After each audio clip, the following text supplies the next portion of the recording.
सन्माननीय महायुतीचा विषय हा सन्माननीय राजसाहेबांचा आहे।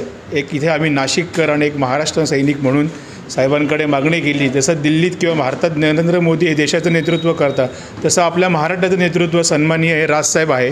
महाराष्ट्रात जे आत्तापर्यंत मोठे मोठे प्रश्न झाले त्याच्यावर सन्माननीय राजसाहेबांनीच फक्त आवाज उचलला।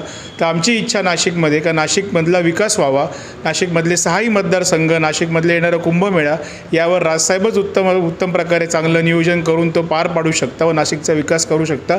ही एकच मागणी आम्ही महाराष्ट्र सैनिक म्हणून सन्माननीय राजसाहेबांकडे आज करतो आहे।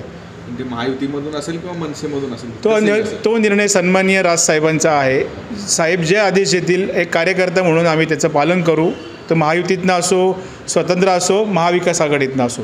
ज्यावेळेस पक्ष स्थापन झाला किंबहुना पक्ष स्थापनेच्या आधी राजसाहेबांचं नाशिककर जनतेवर आणि नाशिककर जनतेचं राजसाहेबांवर अत्यंत सटीक असं प्रेम होतं आणि त्या अनुषंगाने नाशिककरांनी राजसाहेबांना सत्तेला गवसणी घालायला मदत केली आणि त्याचं रिटर्न गिफ्ट म्हणून राजसाहेबांनी नाशिककरांना जे प्रोजेक्ट दिले, जसं चिल्ड्रन ट्रॅफिक पार्क आहे, वॉटर कर्टन आहे, किंबहुना आपलं बॉटनिकल गार्डन आहे, शस्त्र संग्रहालय आहे, सन्माननीय बाळासाहेब ठाकरे शस्त्र संग्रहालय आहेत, उत्तम प्रतीचे असे रस्ते दिले सिंहस्थ काळात।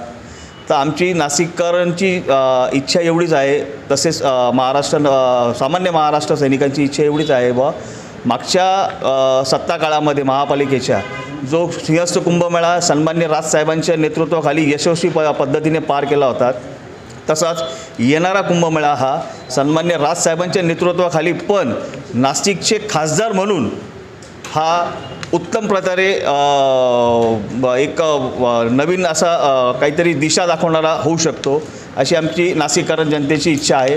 म्हणून आमची कळकळीची राजसाहेबांना विनंती आहे की आपणच नाशिकचं प्रतिनिधित्व करावं लोकसभेमध्ये, ही आमची इच्छा आहे।